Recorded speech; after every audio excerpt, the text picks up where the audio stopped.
Jenny milk company ವಿರುದ್ಧ case ವಿಚಾರಕ್ಕೆ ಸಂಬಂಧಪಟ್ಟಂತೆ ತನಿಖೆಯನ್ನ ಸಿಐಡಿಗೆ ನೀಡೋ ಸಾಧ್ಯತೆ ಇದೆಯಂತೆ. ಇದು ರಿಪಬ್ಲಿಕನದ ಬಿಗ್ ಇಂಪ್ಯಾಕ್ಟ್ ಸ್ಟೋರಿ. ತನಿಖೆ ಸಿಐಡಿಗೆ ವಹಿಸೋದಕ್ಕೆ ಪೊಲೀಸ್ ಇಲಾಖೆ ಎಲ್ಲಾ ರೀತಿಯ ಸಿದ್ಧತೆ ಮಾಡಿಕೊಳ್ತಾ ಇದೆ. 2 ದಿನದಲ್ಲಿ ಸಿಐಡಿ ತಂಡ ಹೊಸಪೇಟೆಗೆ ಎಂಟ್ರಿ ಕೊಡಲಿದೆ ಅಂತ ಕೂಡ ಹೇಳಲಾಗ್ತಾ ಇದೆ. ವಿಜಯನಗರದಲ್ಲಿ ಕತ್ತೆ ಹಾಲಿನ ಹೆಸರಲ್ಲಿ ರೈತರಿಗೆ ಮಹಾ ಮೋಸ ಆಗಿರುವಂತಹ ಕೇಸ್.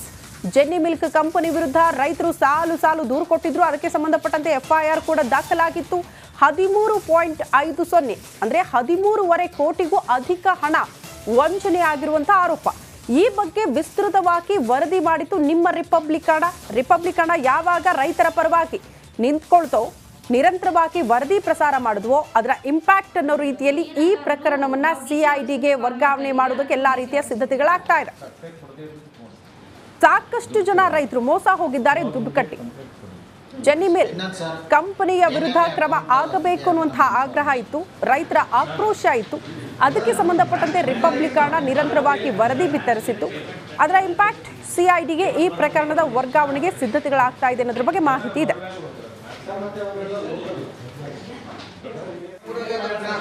ಜೆನ್ನಿ ಮಿಲ್ಕ್ ಕಂಪ್ನಿಗೆ ಸಂಬಂಧಪಟ್ಟ ಹಾಗೆ ತನಿಖೆ ಮುಂದುವರೆದಿದ್ದು, ಈ ಸಂಬಂಧ ಇಲ್ಲಿವರೆಗೆ ಸುಮಾರು 278 ಜನ ಅದರಿಂದ ನಷ್ಟಕ್ಕೆ ಒಳಗಾದಂಥವರು ಈಗ ನಗರ ಪೊಲೀಸ್ ಠಾಣೆಗೆ ಬಂದು ಈಗಾಗಲೇ ಅವರ ಸಂಬಂಧಪಟ್ಟ ಎಲ್ಲ ದಾಖಲಾತಿಗಳನ್ನ ತಂದು ಒದಗಿಸಿದ್ದಾರೆ.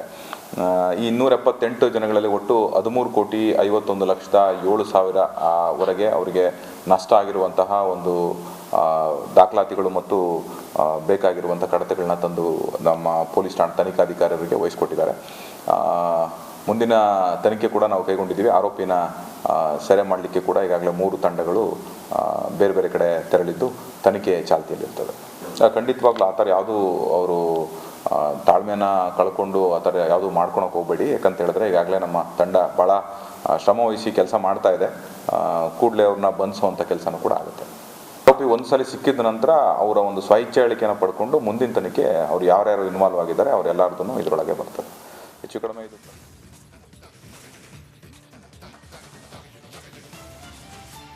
ಸಿಎಂ ಸಿದ್ದರಾಮಯ್ಯ ವಿರುದ್ಧ ಇವತ್ತು ಮೈಸೂರು ಲೋಕಾಯುಕ್ತರು ದೂರು ದಾಖಲು ಮಾಡ್ತಾರಾ ಅನ್ನೋದು ಕುತೂಹಲ ಮೂಡಿಸಿದೆ.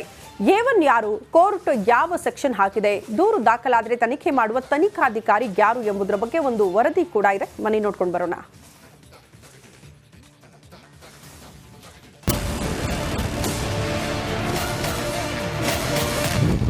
ಇಂದು ಸಿದ್ದರಾಮಯ್ಯ ವಿರುದ್ಧ ಎಫ್ಐಆರ್ ದಾಖಲು. ದೂರಿನ ಪ್ರತಿ ಸಿಕ್ತಿದ್ದಂತೆ ಲೋಕ ಕಾಕಿ ಅಲರ್ಟ್. ಮೂಡ ಸಂಘರ್ಷದಲ್ಲಿ ಸಿಎಂ ಸಿದ್ದರಾಮಯ್ಯ ವಿರುದ್ಧ ತನಿಖೆಗೆ ಕೋರ್ಟ್ ಆದೇಶ ಮಾಡುತ್ತಿದ್ದಂತೆ ಮೈಸೂರಿನ ಲೋಕಾಯುಕ್ತ ಕಚೇರಿ ಕುತೂಹಲದ ಕೇಂದ್ರ ಬಿಂದುವಾಗಿದೆ. ಹಿಂದೆ ಸಿದ್ದರಾಮಯ್ಯ ವಿರುದ್ಧ ಎಫ್ಐಆರ್ ದಾಖಲು ಆಗುವುದು ಬಹುತೇಕ ಫಿಕ್ಸ್ ಎನ್ನಲಾಗಿದೆ. ನಿನ್ನೆ ಕೋರ್ಟ್ ಆದೇಶ ಮಾಡಿರುವ ಪ್ರತಿಬಂಧ ಕೂಡಲೇ ಮೈಸೂರು ಲೋಕಾಯುಕ್ತ ಎಸ್ಪಿ ದೂರು ದಾಖಲಿಸಿಕೊಳ್ಳಲಿದ್ದಾರೆ. ಸದ್ಯ ಆದೇಶದ ಪ್ರತಿ ಫ್ಯಾಕ್ಸ್ ಮೂಲಕ ಬರುತ್ತಾ ಅಥವಾ ದೂರುದಾರ ತರುತ್ತಾರೋ ಎಂಬ ಕುತೂಹಲವೂ ಕಾಡಿದೆ. ಇಂದು ಮಧ್ಯಾಹ್ನದೊಳಗೆ ಆದೇಶ ಪ್ರತಿ ಸಿಗುವ ನಿರೀಕ್ಷೆಯಲ್ಲಿ ದೂರುದಾರ ಸ್ನೇಹಮಯಿ ಕೃಷ್ಣ ಇದ್ದಾರೆ.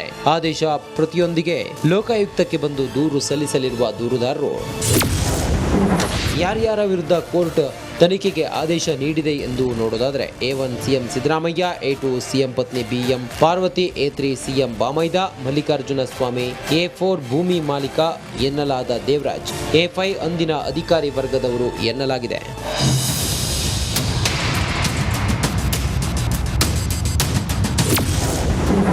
ಸಿಎಂ ವಿರುದ್ಧ ತನಿಖೆಗೆ ಜನಪ್ರತಿನಿಧಿಗಳ ವಿಶೇಷ ಕೋರ್ಟ್ ಆದೇಶವನ್ನ ಕೊಟ್ಟಿದೆ. 10 ವಿವಿಧ ಸೆಕ್ಷನ್ ಅಡಿಯಲ್ಲಿ ಪ್ರಕರಣ ದಾಖಲಿಸುವಂತೆ ಸೂಚನೆ ನೀಡಿದ್ದು, ಐಪಿಸಿ ಸೆಕ್ಷನ್ 120B ಕ್ರಿಮಿನಲ್ ಪಿತೂರಿ, 166 ಜನಪ್ರತಿನಿಧಿ ಉದ್ದೇಶಪೂರ್ವಕ ಕಾನೂನು ಉಲ್ಲಂಘನೆ, 403 ಅಪ್ರಾಮಾಣಿಕವಾಗಿ ಆಸ್ತಿ ದುರುಪಯೋಗ, 406 ಅಪರಾಧಿಕ ನಂಬಿಕೆ ಉಲ್ಲಂಘನೆ, 420 ಕ್ರಿಮಿನಲ್ ವಂಚನೆ, 426 ಕಿಡಿಗೇಡಿತನ, 465 ನಕಲಿ ದಾಖಲೆ ಸೃಷ್ಟಿ, 468 ವಂಚನೆ ಉದ್ದೇಶದಿಂದ ದಾಖಲೆ ಸೃಷ್ಟಿ, 351 ಭಯ ಸೃಷ್ಟಿಸಲು ಕ್ರಿಮಿನಲ್ ಬೆದರಿಕೆ ಎಂಬ ಸೆಕ್ಷನ್ಗಳನ್ನು ಹಾಕಿದೆ.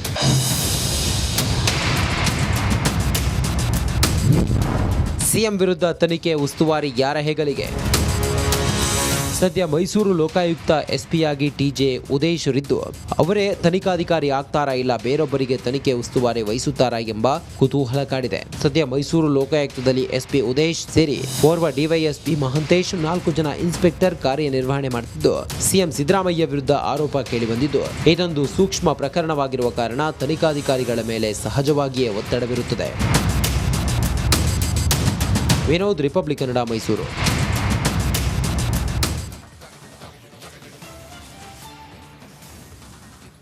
ಕೊಲೆ ಕೇಸಲ್ಲಿ ಜೈಲಲ್ಲಿ ಬೆಂಡಾಗಿರುವ ದರ್ಶನ್ಗೆ ಈಗ IT ಟೆನ್ಷನ್ ಕೂಡ ಶುರುವಾಗಿದೆ.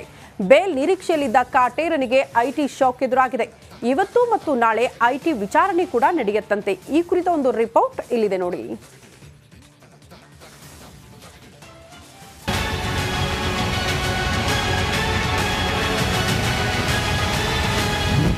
ಜೈಲಲ್ಲಿರೋ ದರ್ಶನ್ಗೆ IT ಟೆನ್ಷನ್.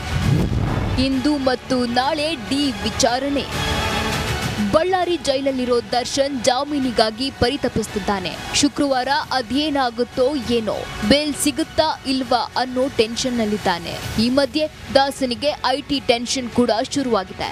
ಇಂದು ಮತ್ತು ನಾಳೆ ಬಳ್ಳಾರಿ ಜೈಲಿನಲ್ಲಿ ದರ್ಶನ್ಗೆ IT ಡ್ರಿಲ್ ಮಾಡಲಿದೆ.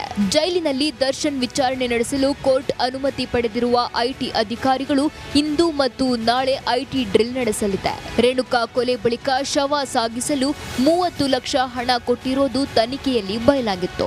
ಅಲ್ಲದೆ ಪೊಲೀಸರು ತನಿಖೆ ವೇಳೆ 85 ಲಕ್ಷ ಹಾರ್ಡ್ ಕ್ಯಾಶ್ ವಶಪಡಿಸಿಕೊಂಡಿದ್ರು. ಹತ್ಯೆ ನಡೆದ ಬಳಿಕ ಶವ ಸಾಗಿಸಲು ಲಕ್ಷಾಂತರ ರೂಪಾಯಿ ಹಣ ವ್ಯಯಿಸಲಾಗಿತ್ತು.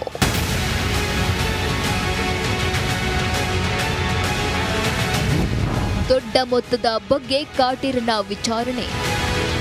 ಇಡೀ ಕೃತ್ಯದ ಹಲವು ಹಂತಗಳಲ್ಲಿ ಹಣ ಹರಿದಾಡಿದೆ ಎಂಬುದು ತನಿಖೆ ವೇಳೆ ಗೊತ್ತಾಗಿತ್ತು. ಕೃತ್ಯಕ್ಕೆ ಬಳಸಿದ್ದ ದೊಡ್ಡ ಮೊತ್ತದ ಹಣದ ಮೂಲದ ಬಗ್ಗೆ ಬಳ್ಳಾರಿ ಜೈಲಿನಲ್ಲಿ IT ಅಧಿಕಾರಿಗಳು ದರ್ಶನ್ ವಿಚಾರಣೆ ನಡೆಸಲಿದ್ದಾರೆ. ರೇಣುಕಾ ಸ್ವಾಮಿ ಕೊಲೆ ಕೇಸ್ ಮುಚ್ಚಿ ಹಾಕುವ ಯತ್ನಕ್ಕಾಗಿ ನಟ ದರ್ಶನ್ ಲಕ್ಷ ಹಣ ಖರ್ಚು ಹಾಕಿದ್ದಾರೆ ಎನ್ನಲಾಗ್ತಿದೆ. 84 ಲಕ್ಷ ಹಣವನ್ನ ಪೊಲೀಸರು ಸೀಸ್ ಮಾಡಿದ್ರು. ಈ ಹಣ ಎಲ್ಲಿಂದ ಬಂತು ಎನ್ನುವ ತನಿಖೆಯನ್ನ IT ಅಧಿಕಾರಿಗಳು ನಡೆಸಲಿದ್ದಾರೆ.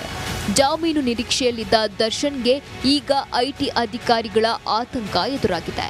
ಇದು ಇನ್ಯಾವ ಸ್ವರೂಪ ಪಡೆಯಲಿದೆ, ದರ್ಶನ್ ಇನ್ಯಾವ ಕೇಸಲ್ಲಿ ಲಾಕ್ ಆಗ್ತಾರೆ ಅಂತ ವಿಚಾರಣೆ ಬಳಿಕ ಗೊತ್ತಾಗಲಿದೆ. Bureau report, republic Kannada.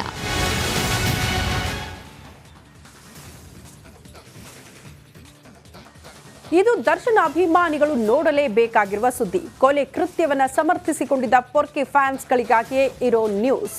ನಿಮ್ಮಣ್ಣನಿಗೋಸ್ಕರ ಜೈಲು ಪಾಲಾದ ಅವರ ಕಥೆಯನ್ನ ನೀವು ಕೂಡ ಮಿಸ್ ಮಾಡದೆ ನೋಡಲೇಬೇಕು. ನಿಮ್ಮ ಬಾಸ್ನ ನಂಬಿದ್ದಕ್ಕೆ ಅವರಿಗೆ ಎಂಥ ಸ್ಥಿತಿ ಬಂದಿದೆ ಗೊತ್ತಾ? ಆ ಕುರಿತ ಒಂದು ರಿಪೋರ್ಟ್ ಇಲ್ಲಿದೆ ನೋಡಿ.